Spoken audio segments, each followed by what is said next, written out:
రాష్ట్రంలో అభివృద్ధి ఎక్కడ జరిగిందో చర్చకి రావాలని సవాళ్లు విసురుతుంటే అధికార పార్టీ నేతలు వ్యక్తిగతంగా విమర్శలు చేస్తున్నారని AP Congress working president Sunkara Padmasri అన్నారు. విమర్శించే ముందు సమాధానం చెప్పాలని డిమాండ్ చేశారు. వచ్చే నెలలో రాష్ట్రానికి జాతీయ నేతలు అందరూ వస్తున్నారని అంటున్న పద్మశ్రీతో మా ప్రతినిధి Mallikarjun face to face. Congress committee బాధ్యతలు చేపట్టిన తర్వాత నుంచి షర్మిలపై అధికార పార్టీ నేతల వ్యాఖ్యలు తీవ్ర దుర్మార్గం రేపుతూ ఉన్నాయి. తాజాగా రోజా కూడా తీవ్ర వ్యాఖ్యలు చేశారు. దీనిపై మనతో మాట్లాడేందుకు Congress party working president Padmasri గారు ఉన్నారు. ఆమెతో మాట్లాడదు అని ఎలా చూస్తూ ఉన్నారు? ఆమె బాధ్యతలు చేపట్టిన నుంచి కూడా ప్రతిపక్ష పార్టీల కంటే కూడా అధికార పార్టీ నుంచి కూడా ఎక్కువ విమర్శలు వినిపిస్తూ ఉన్నాయి. దీన్ని ఎలా చూస్తూ ఉన్నారు?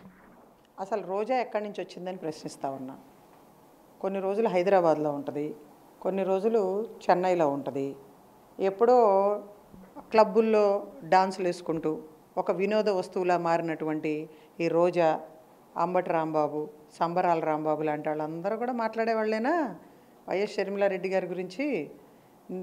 నీ స్థాయి సరిపోతుందా అసలు రాజన్న బిడ్డ వైఎస్ షర్మిలారెడ్డి గారి అస్తిత్వాన్ని, పేరుని ప్రశ్నించడానికి? ఆమె గంగిరెద్దులాగా సంబరాల్లో, అంటే సంక్రాంతి సంబరాల్లో వచ్చేటువంటి గంగిరెద్దులాగా వచ్చారు అని మాట్లాడతావా? నువ్వే ఒక పెద్ద ఆంబోతివి, గంగిరెద్దివి. జగన్మోహన్ రెడ్డి తానా అంటే తందానా అనుకుంటా, తలూపుకుంటా, ప్రజలకి అబద్ధాలు చెప్పుకుంటా, నోటికొచ్చినట్టు పెట్టురిగిపోతూ ఉంటావు. నువ్వు అసలు ఏం చేసావు చెప్పమ్మా ముందు. నువ్వు అంతకుముందు అధికారంలోకి రాకముందు గన్ కంటే ఫాస్ట్గా వస్తాడు మా జగనన్న, మహిళలకు రక్షణ కల్పిస్తాడు అన్నావు. దిశా చట్టం అని చెప్పి మోసం చేసే ప్రయత్నం చేసావు. ఎక్కడా దిశా చట్టం? ఇన్ని వేల మంది మహిళలపైన అత్యాచారాలు జరిగితే, దాడులు జరిగితే ఒక్కళ్ళైనా మీరు శిక్షించగలిగారా దిశా చట్టం ద్వారా? దానికి సమాధానం చెప్పు. షర్మిలారెడ్డి గారు ఏమడుగుతా ఉన్నారు? ఆంధ్ర రాష్ట్ర అభివృద్ధి అనేదే లేదు, అప్పులు పాలైపోయింది జగనన్న. జగన్ రెడ్డి గారు అన్నా వీళ్ళకి తప్పుగానే ఉంది, జగనన్న గారు అన్నా వీళ్ళకి తప్పుగానే ఉంది. ఏం పిలవాలి తన్ని? అర్థం కావట్లేదు. ప్రజలు కూడా అదే ప్రశ్నార్థకంలో మిగిలిపోయారు. డెవలప్మెంట్ లేదు. ప్రత్యేక హోదా విభజన హామీలు ఎక్కడ? పోలవరాన్ని ఎందుకు పూర్తి చేయలేదు మీరు? వైజాగ్ స్టీల్ ప్లాంట్ అమ్మేస్తుంటే అడ్డుకోలేనటువంటి చాతగాని దద్దమ్మల్లా ఉన్నారేంటి మీరు? అమరావతి రాజధాని అభివృద్ధి చేయకుండా ఇప్పుడు 3 రాజధానులు అని చెప్పి రాజధాని లేకుండా చేశావు. ఇవే కదా మా నాయకురాలు ప్రశ్నిస్తూ ఉంది మిమ్మల్ని. దానికి సమాధానం చెప్పకుండా వైవి సుబ్బారెడ్డి గారు అభివృద్ధి చూపిస్తా అన్నాడు. శ్రీకాకుళంలో ఉన్నప్పుడు 23వ తేదీన మా నాయకురాలు షర్మిలారెడ్డి గారు డే టు టైము మీరు చెప్తారా, నన్ను చెప్పమంటారా అన్నారు. ఇప్పుడు దాకా మీ దగ్గర సమాధానం లేదు. ఇవన్నీ మాట్లాడకుండా నోటికొచ్చినట్టు, ఇష్టం వచ్చినట్టు వ్యక్తిగత విమర్శకు పాల్పడతా ఉన్నారు. నేను గుర్తు చేయదలుచుకున్నాను రోజా గారికి. గత ప్రభుత్వం అధికారంలో ఉన్నప్పుడు చంద్రబాబు నాయుడు గారు మహిళా పార్లమెంటు సదస్సు పెడితే ఆ రోజున ఆమెను అడ్డుకున్నారు అని చెప్పి బోర్ని ఏడ్చింది ప్రజల ముందు. మేమందరం కూడా మహిళా నేతలందరినీ కూడా స్వాగతించాలి అని చెప్పి డిమాండ్ చేస్తాం. ఆ తర్వాత ఒక టీవీ డిబేట్లో కూర్చున్నప్పుడు టీడీపీ నాయకులు, నేను, రోజా గారు కూర్చున్నాం.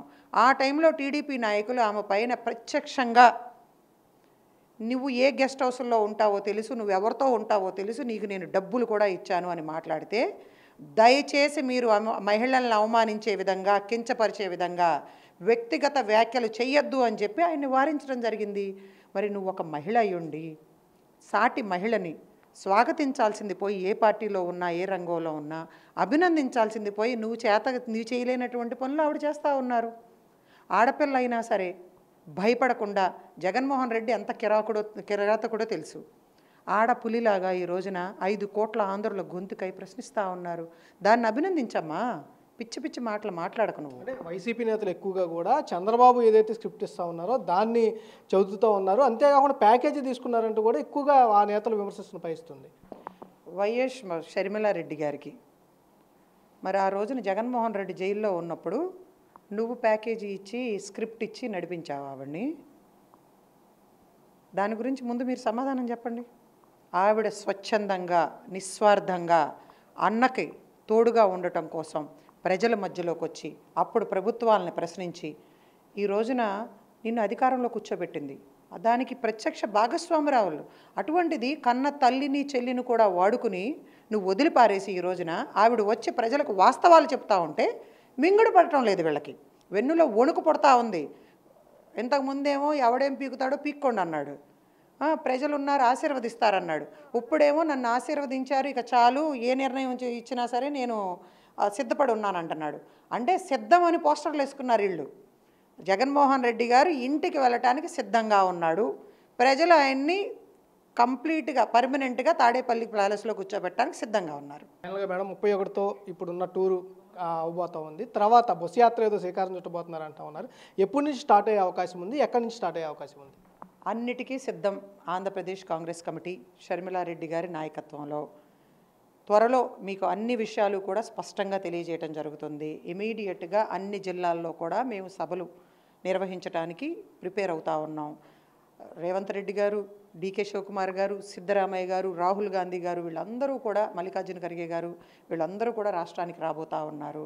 ఇంతకుముందు మేమేం చేశాం, రాబోయే రోజుల్లో 2024లో ఇండియా కూటమి అధికారంలోకి వచ్చిన తర్వాత ఏం చేయబోతున్నాం కూడా చాలా స్పష్టంగా హామీలు ఇవ్వబోతా ఉన్నాం.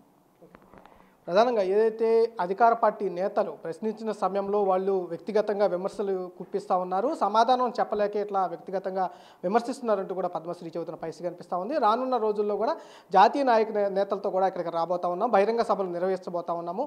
ఇప్పుడు గతంలో కాంగ్రెస్ పార్టీ ఏం చేసింది, ఇప్పుడు రాబోయే సమయంలో ఏం చేయబోతుంది అనే విషయాలను కూడా ప్రజలకు వివరించబోతున్నామని కూడా చెప్తా ఉన్న పరిస్థితి కనిపిస్తూ ఉంది. ఎవరైనా సాయితో మల్లికార్జున, బిగ్ టీవీ, విజయవాడ.